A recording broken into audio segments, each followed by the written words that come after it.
Irmãos, hoje nós vamos dar continuidade à série sobre cartas do Apocalipse.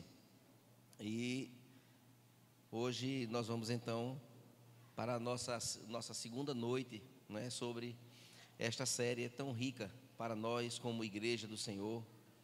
E eu queria iniciar então esta noite, irmãos, fazendo uma pergunta para que nós pudéssemos então começar a pensar um pouco sobre a carta que nós vamos refletir nela hoje.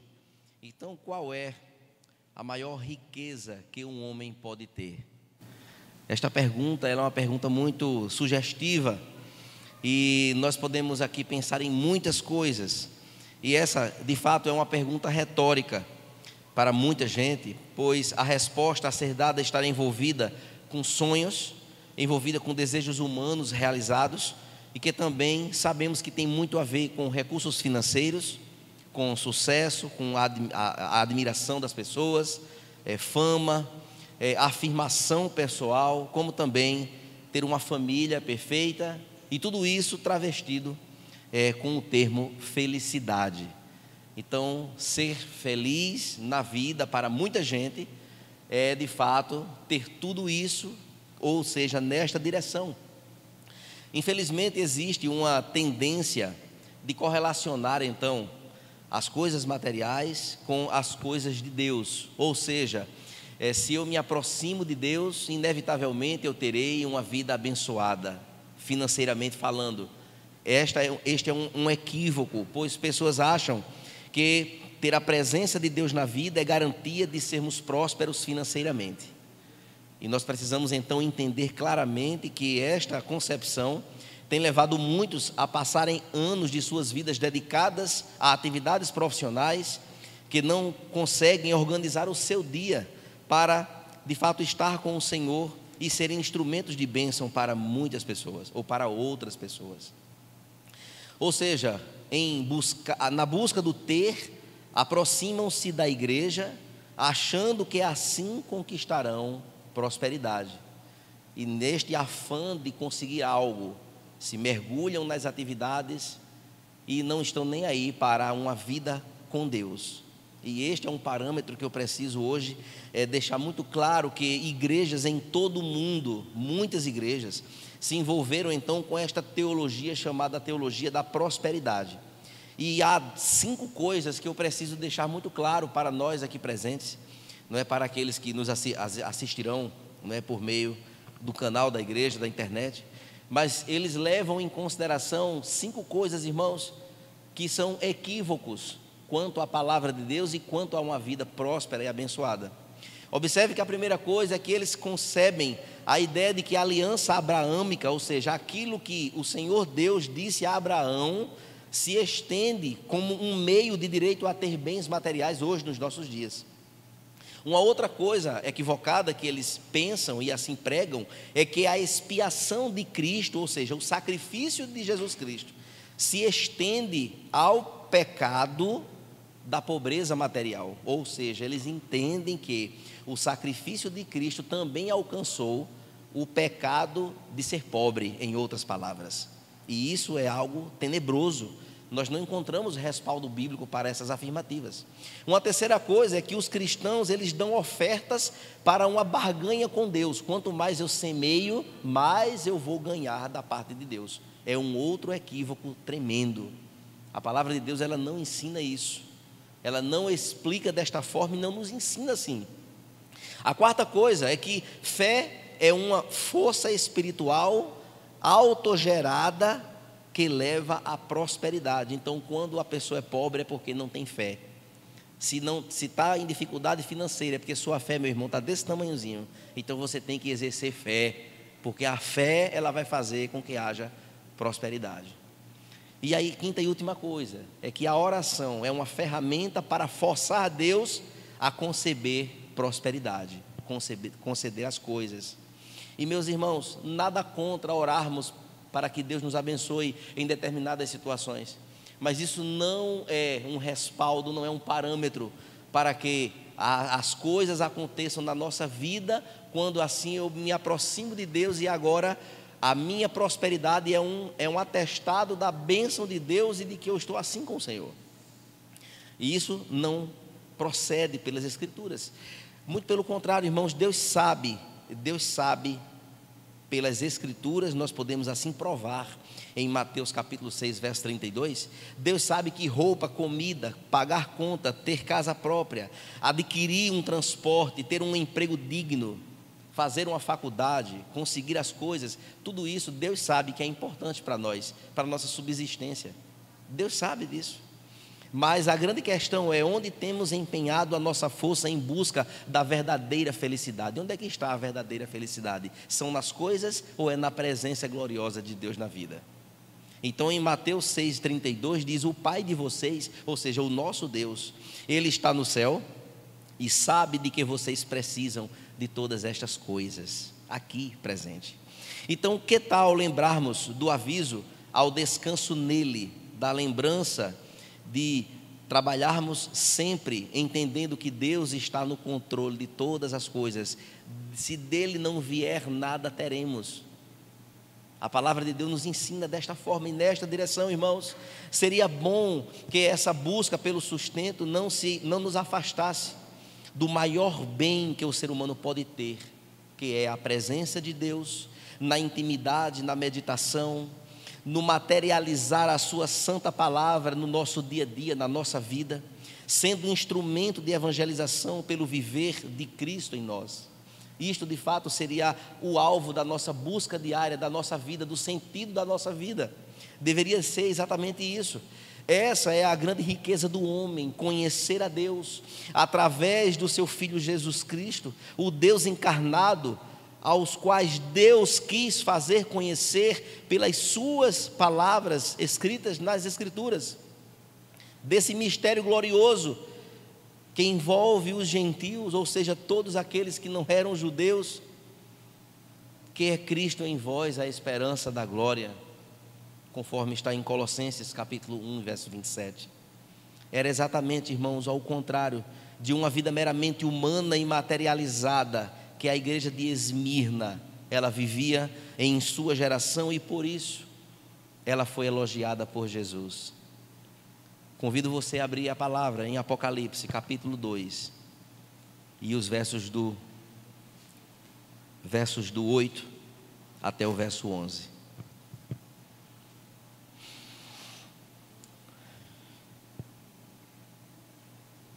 Apocalipse capítulo 2, versos do 8 até o verso 11.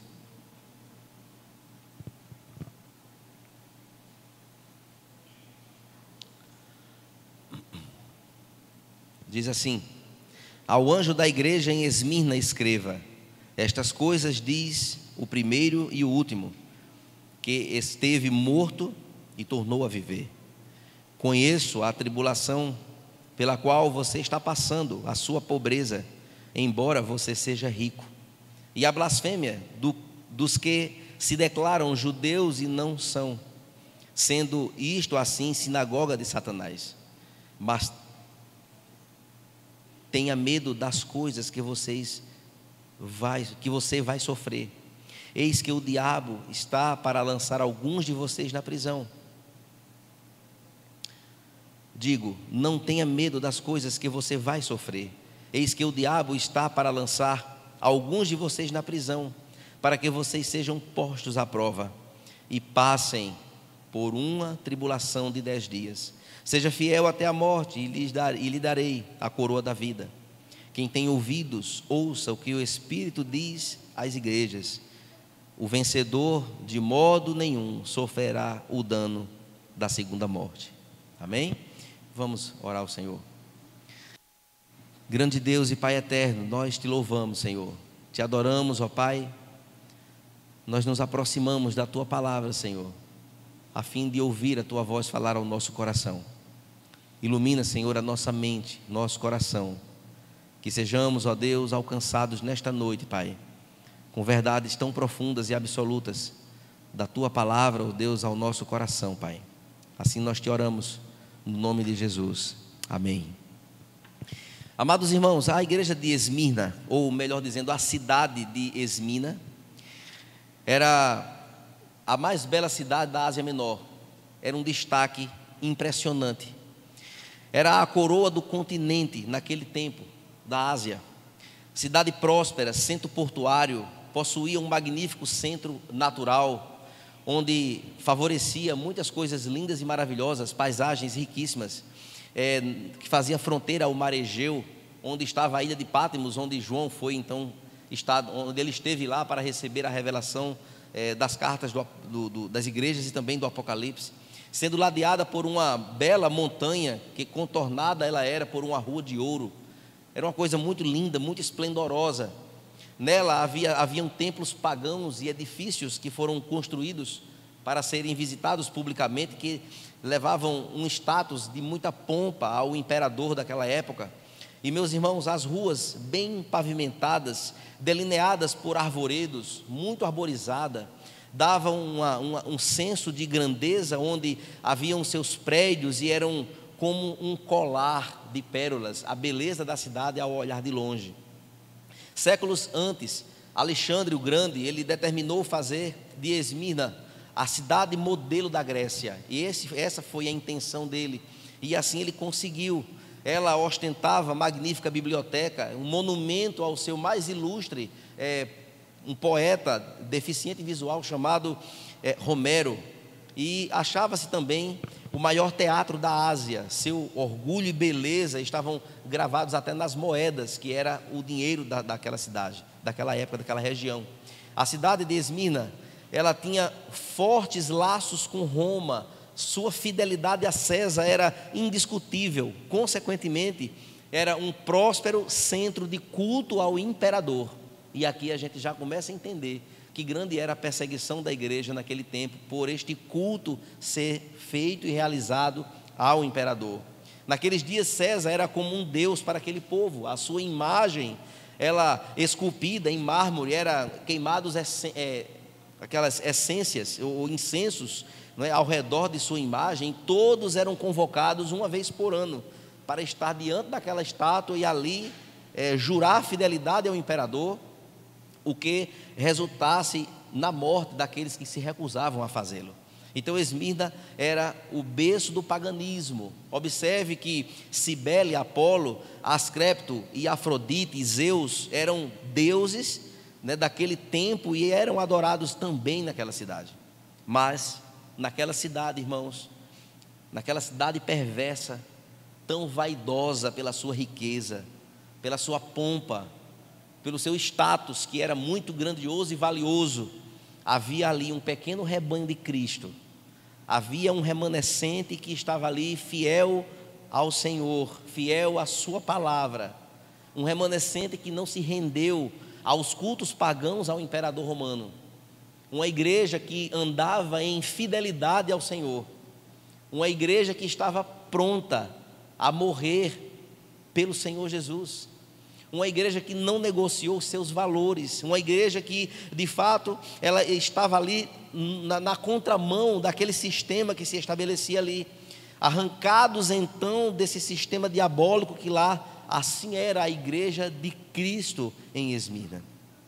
Em Esmirna não era fácil, irmão, ser cristão, não era nem um pouquinho fácil, como é no nosso tempo aqui. Muitos eram perseguidos e mortos pela sua fé. Seu chamado a Cristo era de fato um chamado ao perigo, a estar no limiar da morte. E meus amados irmãos, observem então a graciosidade de Deus em nossas vidas. Vivemos hoje em um país que ainda é permitido a igreja se reunir em um local fechado como esse. Mas eu me lembro, quando eu estava lá no seminário, numa aula de missiologia, foi apresentado um filme para a gente assistir. E naquele filme relatava uma igreja na China. E lá os irmãos não podem se reunir em templos assim. E eles se reuniam no porão de casas de crentes. Tudo muito silencioso, não poderia fazer barulho algum, não poderia fazer nenhum tipo de sinalização para que um vizinho pudesse entender que ali estava tendo um culto. Porque se assim acontecesse, o vizinho poderia denunciar as autoridades, e aí as autoridades invadir aquele local e prender a todos. Um local onde é proibido andar com a Bíblia na mão, andar com ela, só andar, só ser abordado e a sua mochila ter uma Bíblia, você já era preso. E passou lá no seminário um filmezinho muito rápido da realização de um culto no porão de uma das casas dos crentes. E sabe como era o louvor de lá? Os irmãos em casa cantavam e levavam escritos o livro como um hinário. Todo mundo tinha a cópia do hino. E quando chegava lá, eles falando bem baixinho, diziam: vamos cantar o hino número tal, o hino fulano de tal. Então, a gente vai agora, sem sair nenhum som da boca, pegar a letra e ficar aqui lendo, cantando só no pensamento. Meus irmãos, aquilo ali impactou tão profundamente a nossa turma, que eu fiquei assim, olhando para mim, dizendo: meu Deus, que privilégio nós temos de poder entrar todo mundo aqui, de poder pegar instrumento musical, ligar um equipamento de som, sair para a rua, ir no sertão, subir num caminhão, gritar lá que Jesus é o Senhor, e quem não se render a Ele não terá salvação, e a gente ter esse direito de ir e vir. E quantos de nós às vezes negligenciam este direito que nós temos, um direito que a igreja de Esmirna queria ter e não tinha, porque a perseguição era ferrenha, era morte garantida. E quantos de nós, irmãos, podemos nesta noite olhar para uma história como essa e olhar para nós e fazer um comparativo? Será que nós estaríamos caminhando de acordo com aquilo que a igreja de Esmirna ela tinha em seus corações, de convicção, em que o Senhor olhava para ela e não via nela, não fez nenhuma repreensão àquela igreja? Observe que nos versos 9 e 10, aliás, 8 e 9 que nós temos aí, que nós lemos: ao anjo da igreja em Esmirna escreva: estas coisas diz o primeiro e o último, que esteve morto e tornou a viver. Conheço a tribulação pela qual você está passando, a sua pobreza, embora você seja rico, e a blasfêmia dos que se declaram judeus e não são, sendo isto assim, sinagoga de Satanás. Meus irmãos, o Senhor Jesus, diferente das outras cartas, apenas Esmirna e Filadélfia não receberam nenhuma repreensão da parte do Senhor. O Senhor Jesus, no seu olhar gracioso, embora não exista igreja perfeita, nós sabemos disso, mas diante do que os olhos do Senhor vê como profundidade, que sonda corações e entende e conhece o interior da igreja, conhece os bastidores de todos ou de todas as igrejas. Esmirna e Filadélfia foram as duas igrejas que não houve aos olhos do Senhor nenhuma repreensão, não havia nada gritante que pudesse então trazer a atenção do Senhor numa carta, em de fato externar alguma coisa que desagradasse a Ele. Observamos então, irmãos, a aprovação de Cristo àquela igreja. A igreja de Esmirna, ela foi aprovada, ela foi louvada pelo Senhor no aspecto de, conhecendo a vida daquela igreja, compreendia a fidelidade e via o quanto ela era fiel a Ele. E meus irmãos, nós podemos observar nesta aprovação de Cristo, 3 coisas nós encontramos Cristo mencionando nestes versos que nós lemos aqui. Primeiro, fala sobre a tribulação que aquela igreja estava vivendo. Eu conheço a sua tribulação, eu sei do seu sofrimento, eu sei do que você está passando. Mas ele fala também da pobreza, a pobreza financeira, a pobreza em que aquela igreja ela vivia. Uma igreja que tinha pouquíssimos recursos, e nós vamos entender o porquê de tudo isso. Mas ele falou também da blasfêmia dos judeus que se levantavam contra a igreja, contra o povo de Deus, travestidos de crentes, mas não eram apenas opositores. Eles eram considerados por Cristo como sinagogas de Satanás. E amados irmãos, ao declarar que sabia da tribulação daquela igreja, o Senhor, em outras palavras, estava dizendo: eu sei exatamente o que você está passando, eu já passei por isso, igreja. Em outras palavras, Jesus estava dizendo: eu sei como é que você se sente, eu sei como é ser falsamente acusado, eu sei o que de fato é ser molestado, ser cuspido, eu sei o que é ser açoitado, eu sei o que é ser escarnecido e morrer por uma causa de forma injusta. Quando o Senhor diz que conhece a tribulação daquela igreja, Ele diz que entende claramente aquele sofrimento e valoriza grandemente a lealdade daquela igreja ao Senhor. E meus irmãos, o historiador H.B. Hochmann, ele escreveu a seguinte coisa: diante das perseguições em todo o mundo, tornar-se cristão significa grande renúncia. Nós sabemos disso, mas não sabemos tanto quanto.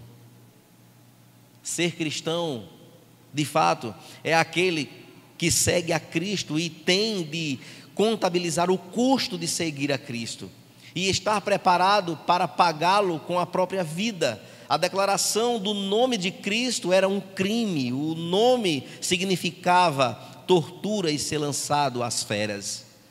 É um comentário quanto a este verso daquela época. E meus irmãos, Jesus fala sobre 5 diferentes níveis de perseguição no texto, sofridas por aquela igreja. A igreja sofria uma grande oposição pelo governo daquele tempo. O governo era um impositor de um jugo sobre a igreja. Embora cada país conquistado pudesse conservar os seus próprios direitos e leis, mas havia uma linha de prestar cega obediência ao imperador. E isso era imposto, era uma imposição pelo imperador romano. Nero, ele culpou os cristãos por muitos erros políticos, inclusive foram culpados de incendiar Roma. Os cristãos foram culpados. Ele incendiou Roma e colocou a culpa nos cristãos, para que os cristãos fossem perseguidos. Mas Nero morreu cedo, proporcionando um momentâneo alívio à igreja. Mas isso foi só momentâneo, porque em 81 depois de Cristo surge agora um outro insano que assume o poder, chamado Domiciano. Esse camarada, ele era mais cruel do que Nero, e logo uma segunda onda de perseguição muito mais forte agora invadiu Roma, invadiu agora todas aquelas cidades ali. E a perseguição foi muito pesada. Os cristãos que não adorassem seriam mortos ao fio da espada, mas também poderia ser queimado. E existe detalhes na história, irmãos, que conta que muitos cristãos que negaram o culto ao imperador, eles eram pegados vivos, dava-se um banho de piche nele, de um material que é inflamável. Eles eram amarrados em estacas altas e à noite tocavam fogo neles, no corpo, para que eles servissem de iluminação pública no pátio do palácio. E todos os dias pegava-se cristãos e faziam isso, amanhecia um dia queimando em nome de Cristo. Eles não abriram mão. Eles preferiram morrer do que negar a Cristo. E meus irmãos, observe, quando não era assim, mortos à espada e ali fixados e tocado fogo, eles faziam parte do famoso espetáculo da arena do Coliseu, onde eram jogados ali diante de uma grande plateia para serem devorados pelos leões. E famílias foram jogadas ali. Famílias foram jogadas ali. Mas, meus irmãos, a igreja, ela não se acabou. A igreja, ela permaneceu. Outros cristãos surgiram. Outros cristãos apareceram. Na China, quanto mais se persegue, mais cristãos aparecem. Nos países fechados, quanto mais é fechado, mais o povo vai para lá e quer ir para lá pregar o evangelho. É algo que não se explica. Só Deus é quem sustenta todas essas coisas e tem a explicação para isso. Ouvindo recentemente um relato de um missionário, diz: não orem para que a perseguição acabe aqui no nosso país. Não orem, porque quanto mais eles perseguem, mais a nossa fé aumenta, mais o nosso desejo de pregar aumenta, mais o nosso coração se enche de prazer de poder estar vendo Deus agir nas vidas das pessoas. Se a perseguição se acaba, a igreja vai se acomodar. Não orem para que haja cessação de perseguição. E meus irmãos, observem então que havia também uma perseguição econômica à igreja. E algo interessante na história paralela que conta tudo isso aqui que eu estou falando para vocês, é que os negócios da cidade eram crescentes a cada dia. Era uma igreja próspera, que tinha dinheiro, tinha emprego, não havia desemprego. Quem abrisse uma bodega estava feito na vida. Era uma igreja muito visitada, um centro econômico. Mas o que acontecia com os cristãos? Quando se descobria que aquela pessoa era cristã, ela perdia o emprego e não conseguia mais. Aqueles que eram lojistas, suas lojas eram fechadas, porque não tinha mais cliente, o povo não ia comprar, ele falia. Os pertences dos que eram crentes eram tomados, roubados. E agora o povo ficou um povo empobrecido financeiramente. A história conta isso com muita clareza. E meus irmãos, o que é que então a gente poderia perguntar aos teólogos da prosperidade diante de uma questão como essa? Certamente os teólogos da prosperidade iriam dizer que Esmirna estava fora da vontade de Deus, quando de fato o texto da carta àquela igreja, o Senhor diz que valoriza a lealdade que eles tinham ao Senhor.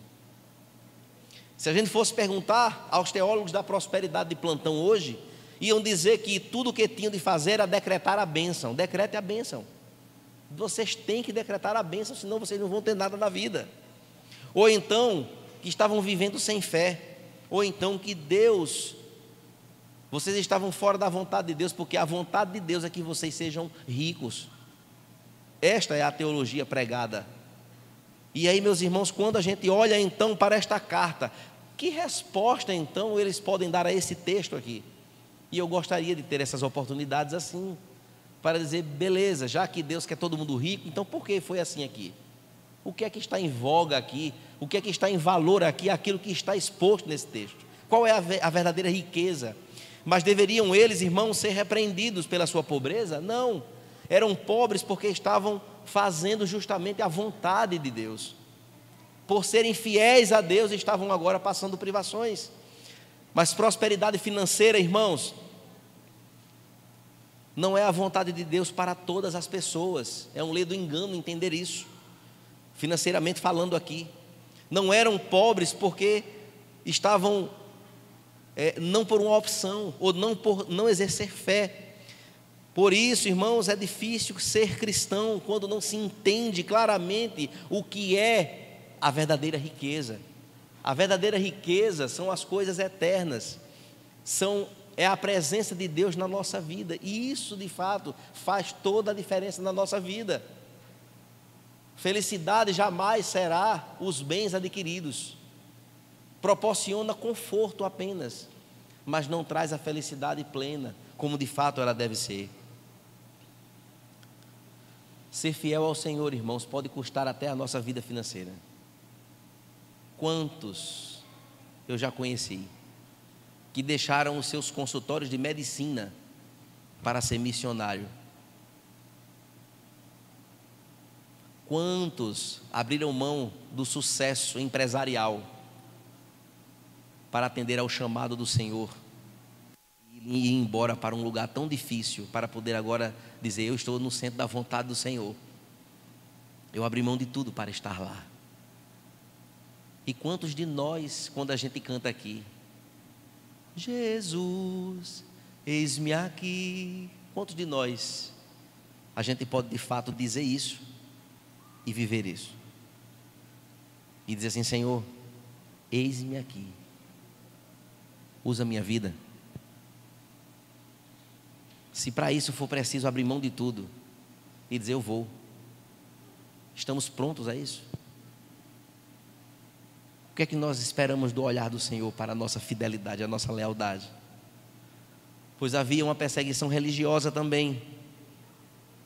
O nó continuava apertando, irmãos, porque eram perseguições de todos os lados. Em Esmirna havia uma grande comunidade judaica que hostilizava fanaticamente o cristianismo. Tal fúria já fora então demonstrada no apedrejamento de Estevão em Jerusalém, em Atos capítulo 7. Cheios de ódio, os judeus então tentavam agora acabar e convencer que o cristianismo não valia a pena, e perseguiam. Eles acusavam os cristãos de comerem carne humana, numa referência à ceia do Senhor.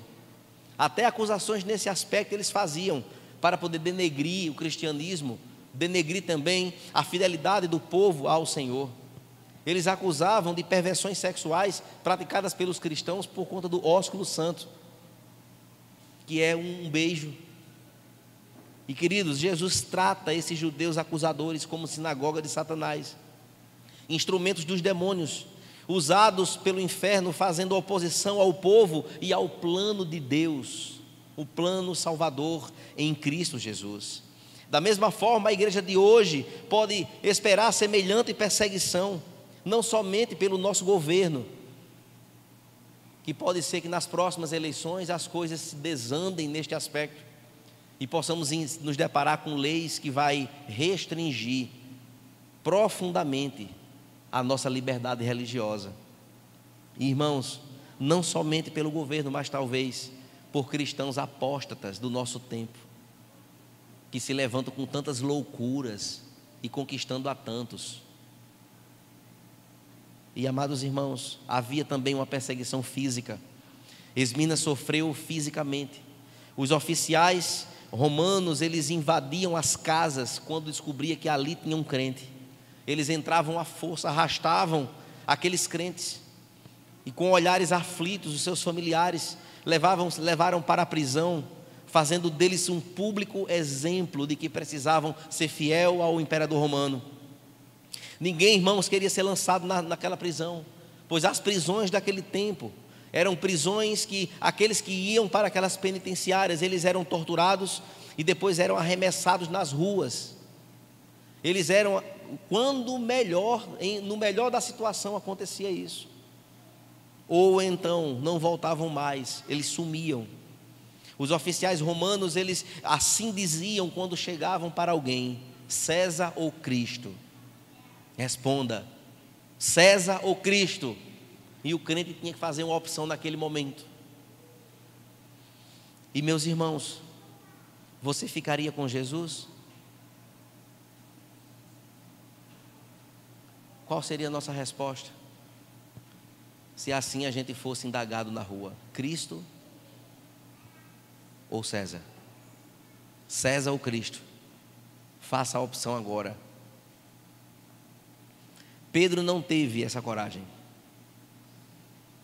porque Pedro não foi nem uma indagação desta forma, mas foi assim: ele é um dos tais. E ele disse: eu nunca conheci esse homem, não, eu não tenho nada com ele, para não ir preso também. E, queridos, pela graça do Senhor, o Senhor deu uma nova chance a Pedro. Nós sabemos da história toda. Mas hoje, como seria conosco? Esperaríamos então esta chance do Senhor de novo sobre as nossas vidas? A gente seria de fato leal àquilo que nós cremos e professamos ser? Ou nós negaríamos ao Senhor Jesus? Qual seria a nossa resposta? Enquanto isso, irmãos, permanecemos fiéis a Ele, pedindo a Ele que a graça dEle possa nos encher de tal forma que nós possamos de fato não abrir mão daquilo que nós cremos. Não sejamos, irmãos, igual a Pedro no início da sua vida.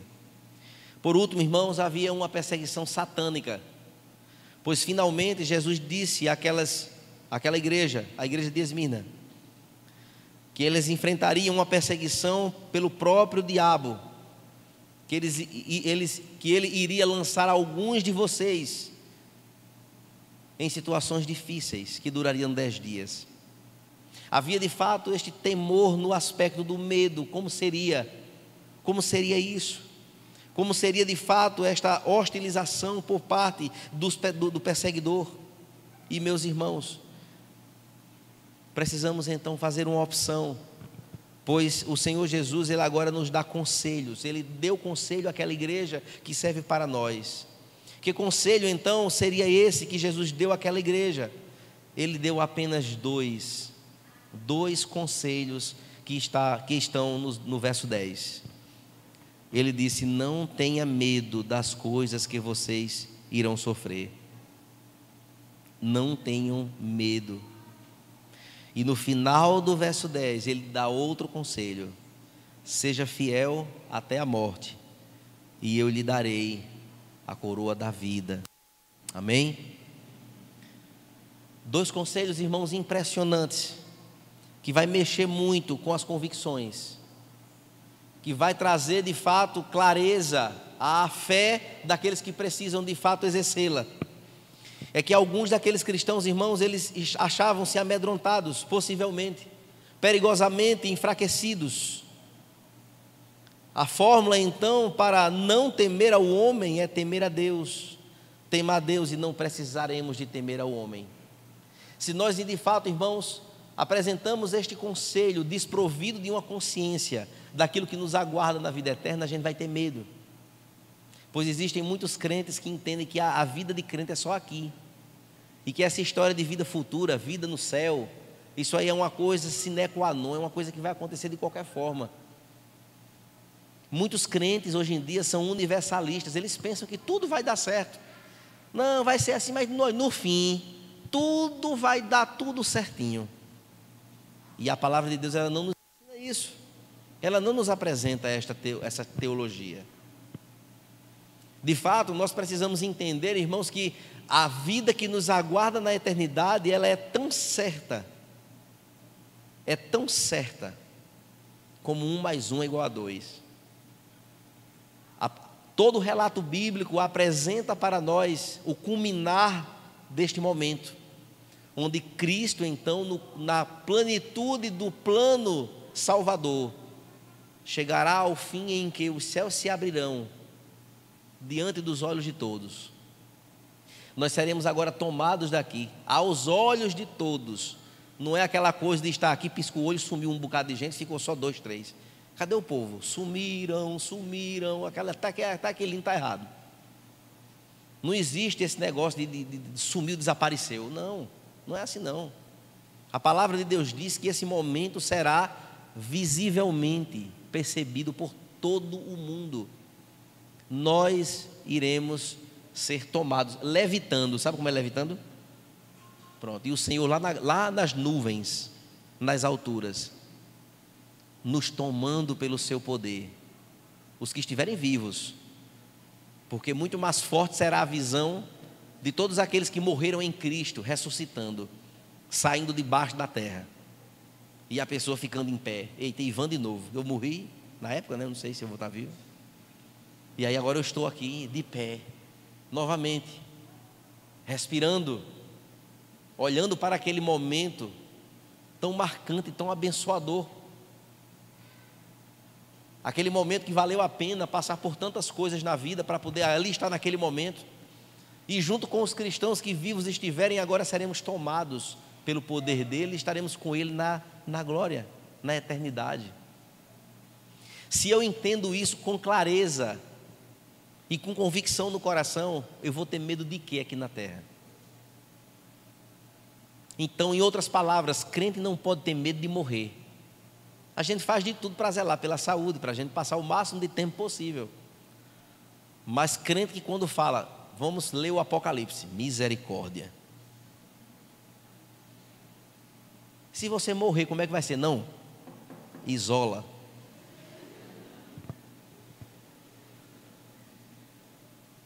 Aí a pergunta é, você tem certeza da sua salvação? Por que você tem medo de morrer? Por quê?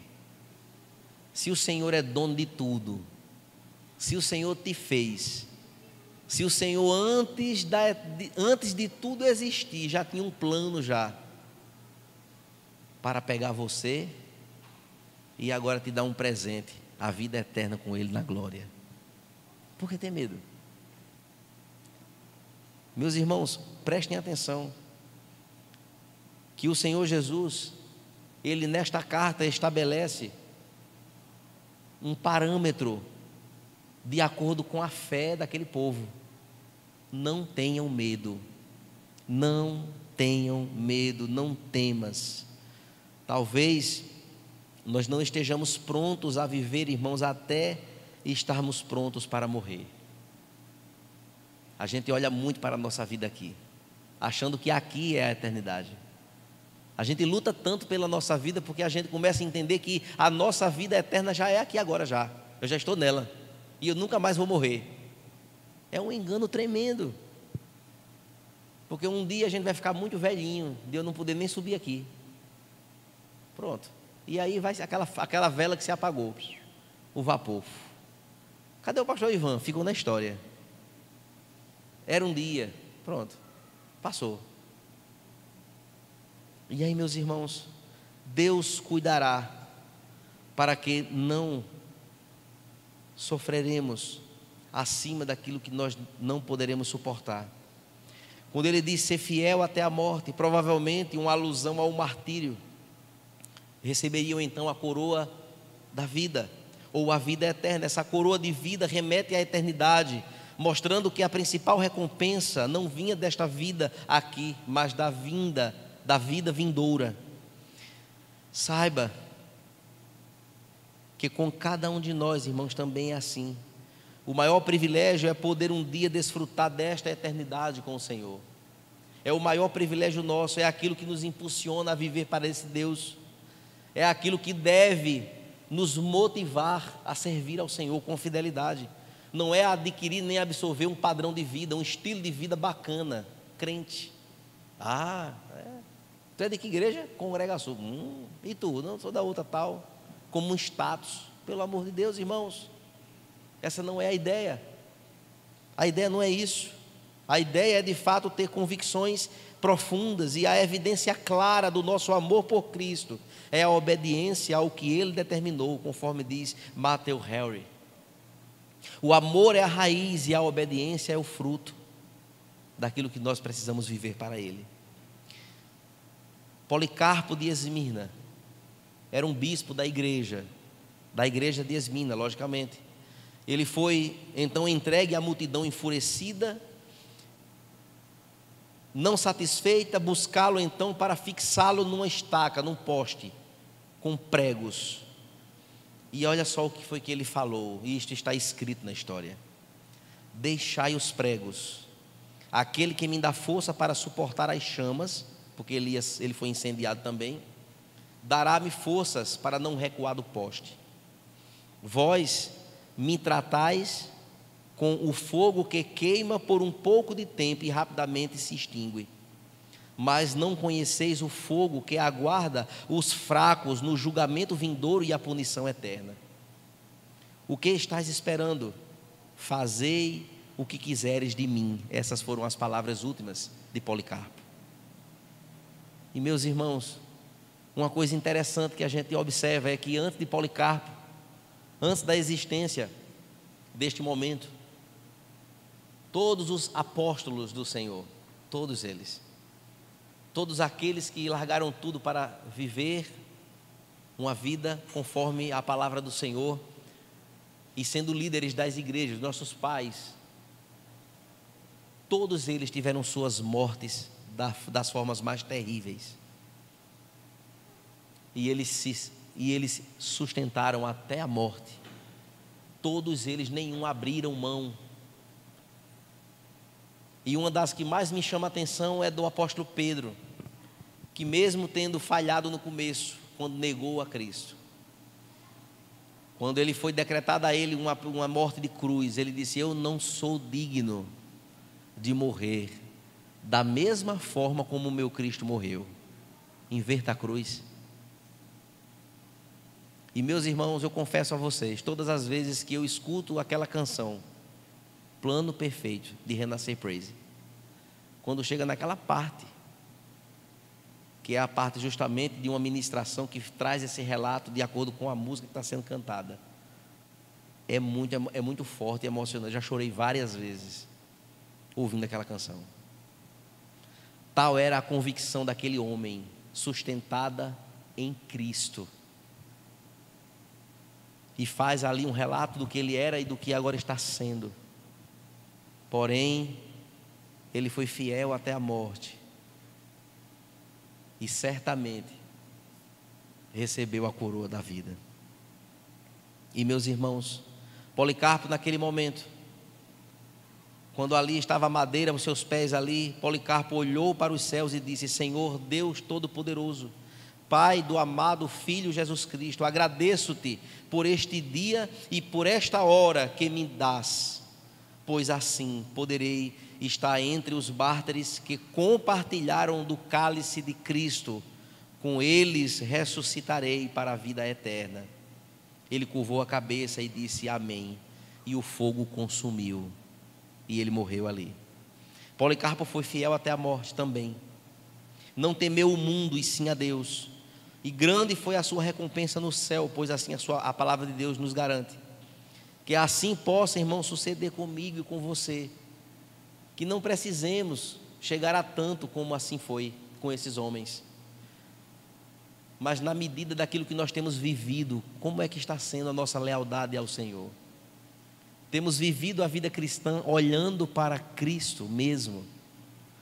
Observe então finalmente, no verso 11. Quem tem ouvidos, ouça o que o Espírito diz à igreja. O vencedor, de modo nenhum, sofrerá dano à segunda morte. Eu não sei se você reparou, mas o principal ânimo que Cristo dá a esta igreja é justamente a realidade da eternidade e da paz que eles iriam ter. Observe ainda, irmãos, que mesmo se esses fiéis de Esminas tivessem de sofrer a morte física por causa de Cristo, eles nunca teriam dano algum à sua segunda morte, pois a primeira morte é a física, mas a segunda é a morte espiritual, que eles não sofreriam dano algum. Então há duas mortes que nós precisamos compreender: a física existencial aqui e a morte espiritual, a qual muitos de nós aqui, aliás, todos nós aqui estávamos caminhando para ela. E Cristo, pela sua graça, nos deu vida. Ele nos vivificou. E quando Cristo assim ressuscitou, nós ressuscitamos juntamente com Ele para a glória do eterno. Para concluir, irmãos, nesta noite, ficam aqui algumas lições para nós. Esta carta transmite, irmãos, um conteúdo de regozijo do Salvador reinante numa igreja sofredora.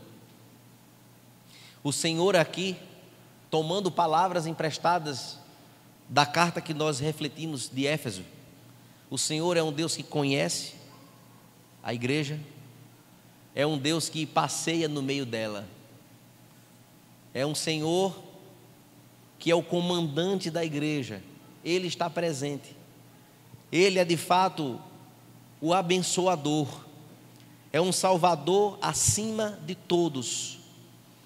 Jesus é um Salvador vivo, que conhece todas as coisas, que avalia a todos, conforme o que Ele diz a respeito da riqueza daquela igreja.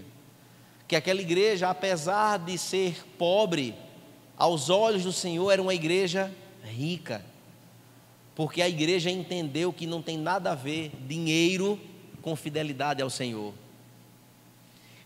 É uma igreja que entendeu que a gente precisa ter ânimo de servir ao Senhor independente da condição financeira.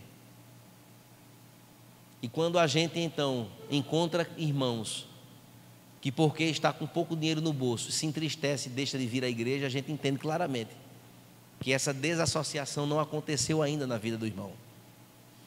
E a gente precisa entender isso. Não é a falta do emprego, não é a falta do emprego que nos fará entristecermos diante do Senhor.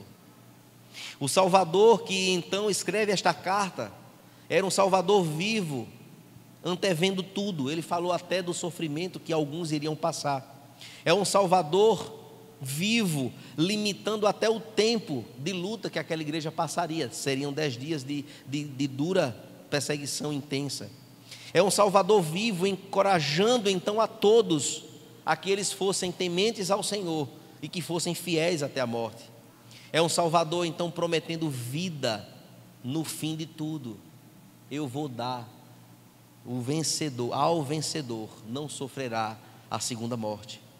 Que possamos, irmãos, compreender o custo envolvido e pedir ao Senhor que nos ajude a permanecer firmes por Ele.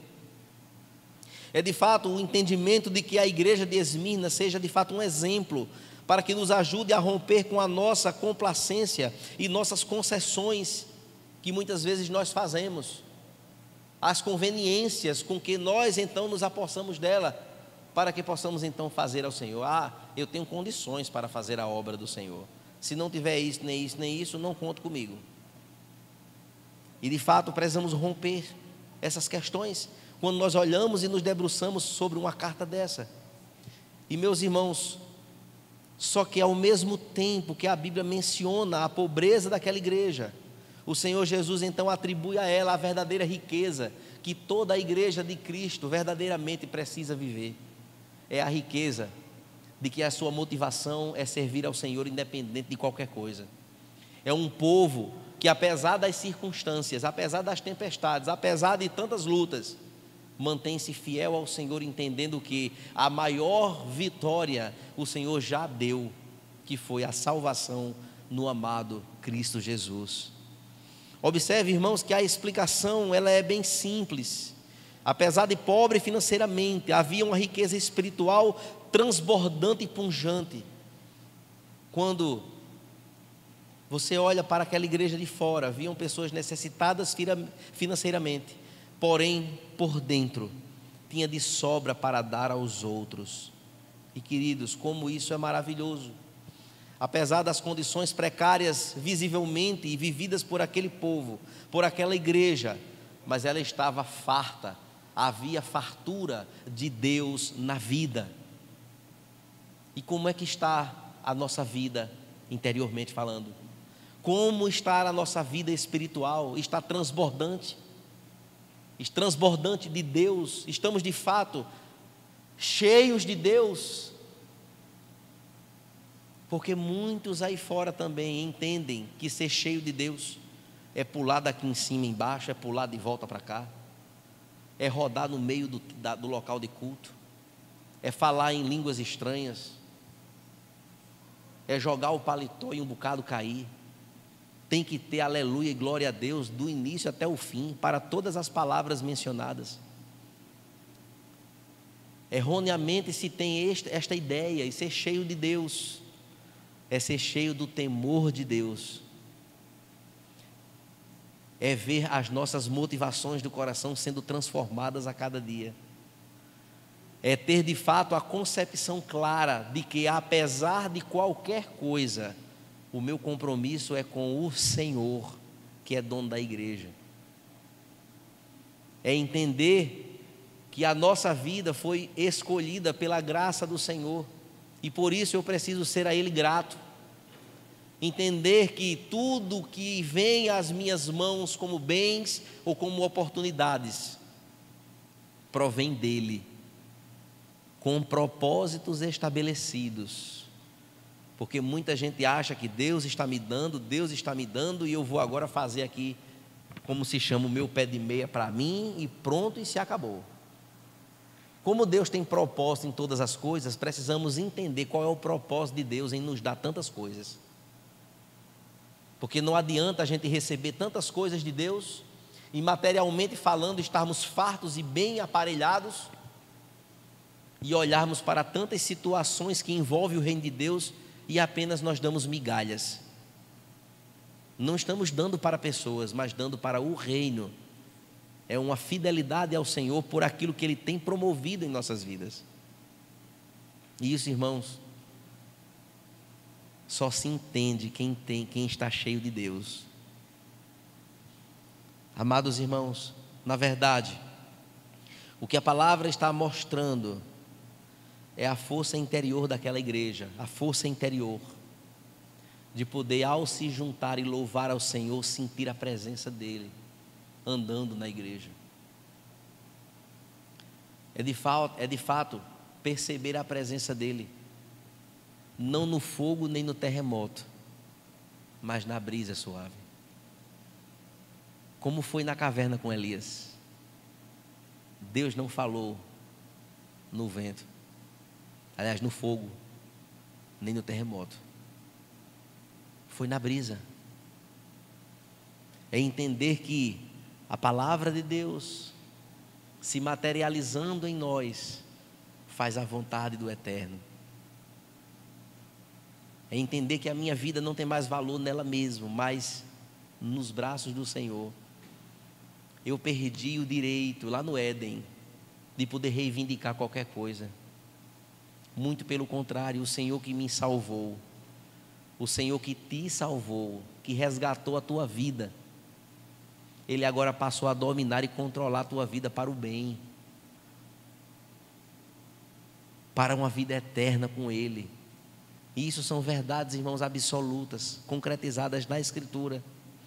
E se você acha que sua pobreza é ela que te afasta de Deus, está enganado. Mesmo com um trabalho ruim, difícil, mesmo com um salário que não é o melhor salário, ainda assim, nós podemos e devemos ser cristãos fervorosos, porque Ele é quem nos sustenta. Amém? É Ele. Se não for Ele, não é mais ninguém. Então não olhe tanto para o quanto de dinheiro nós temos ou alguém tem. O que nós precisamos é olhar para Cristo, é ter a certeza do seu cuidado na nossa vida, de ter a presença dEle no nosso cotidiano, em tudo que envolve a nossa vida. Esta é a grande riqueza. E eu queria concluir dizendo para os irmãos aquilo que está no começo da carta. Estas coisas diz o primeiro e o último, que esteve morto e que tornou a viver. De fato, meus irmãos, o Senhor Jesus foi aquele que esteve morto, mas que voltou a viver, que está sentado ao trono do nosso Deus, do nosso Pai. Quem escreveu essa carta foi aquele que estava antes da eternidade e que olha para a existência de todas as coisas criadas dentro de um espaço onde Ele é desde muito antes e será para sempre, que tem controle absoluto sobre todas as coisas. Nada foge do seu comando, do seu domínio, nada. Tudo há um propósito, conforme Romanos 8, 28. Existem propósitos para todas as coisas. Nada foge das mãos do Senhor, absolutamente nada. Acontecimentos difíceis e terríveis acontecem, mas para tudo há um propósito. Para tudo existe um porquê. Nós muitas vezes não sabemos, morreremos e não saberemos, mas ao Senhor, a Ele compete o conhecimento de todas as coisas. Viver para esse Cristo, irmãos, é viver para aquele que é desde a eternidade e será eternamente Salvador, Criador, Benfeitor. Ele é o Deus presente, que se materializou em forma humana, viveu aqui nesta terra, cumpriu todo o desígnio de Deus, do Pai, que ensinou aos seus discípulos, que preparou os primeiros caminhos de uma igreja, e Ele mesmo deu garantias de que aquela igreja ela não se acabaria, que nem as portas do inferno seriam prevalecentes sobre a igreja. Ele deu vitória, garantia à igreja, e por ela morreu na cruz, e ela está aqui reunida hoje, uma partezinha dela. Essa igreja que ela é militante, mas que um dia ela será uma igreja triunfante, ela será então tomada.